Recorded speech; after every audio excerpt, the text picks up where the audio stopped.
Jumpa kembali bersama liputan khusus Puskatis.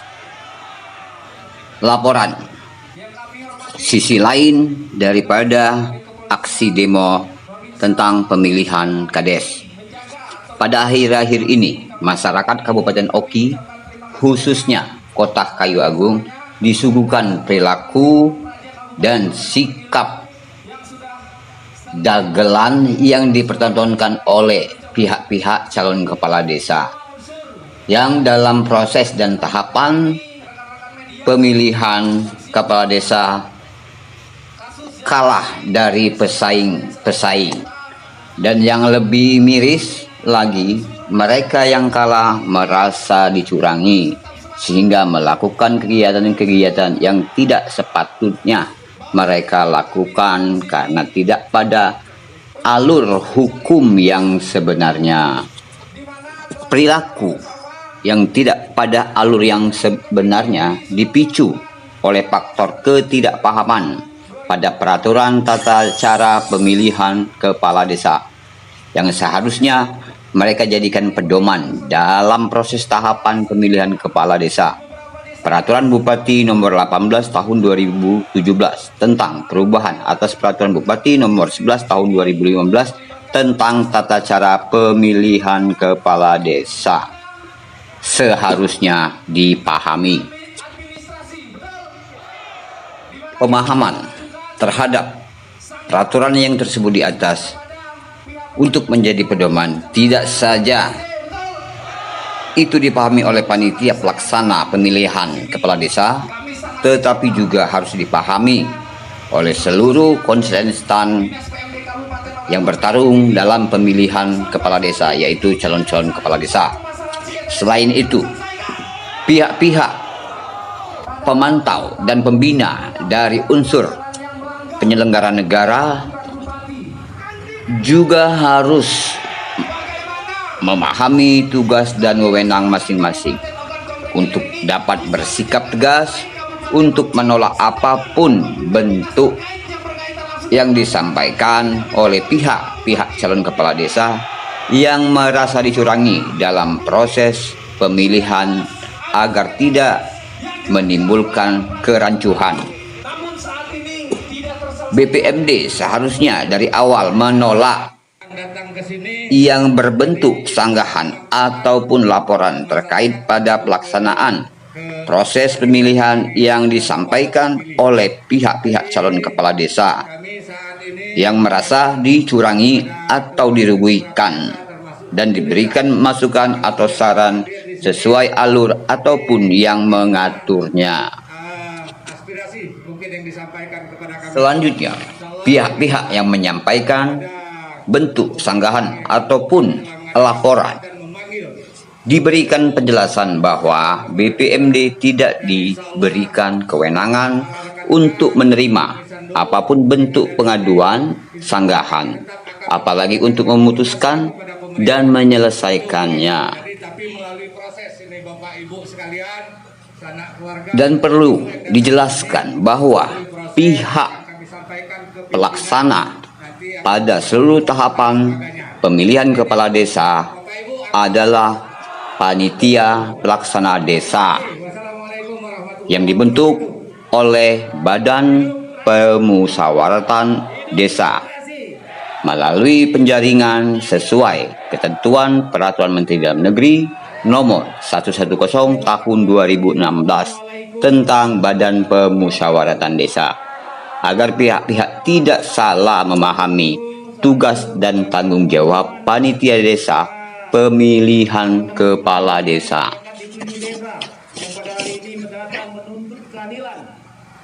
Kita, semua elemen masyarakat, berkewajiban memberikan pemahaman hukum dan peraturan yang benar kepada masyarakat, terutama penyelenggara negara sangat wajib membuat masyarakat paham hukum, terutama penyelenggara negara menyadari tugas pokok mereka masing-masing agar tidak terjadi multitafsir. Kalaupun ada pihak penyelenggara negara mempunyai wewenang ataupun hak. Gunakanlah hak atau wewenang itu sebagaimana tata cara menggunakannya, agar tidak kebablasan seolah-olah menjadi institusi hukum dengan menjustifikasi pihak lain melakukan pelanggaran terhadap aturan. Dan perlu kita sama-sama paham, pernyataan dan rekomendasi itu dua hal yang sangat berbeda, terutama rekomendasi. Untuk menghasilkan rekomendasi bagi pihak lain harus melalui tahapan dan proses yang wajib disepakati.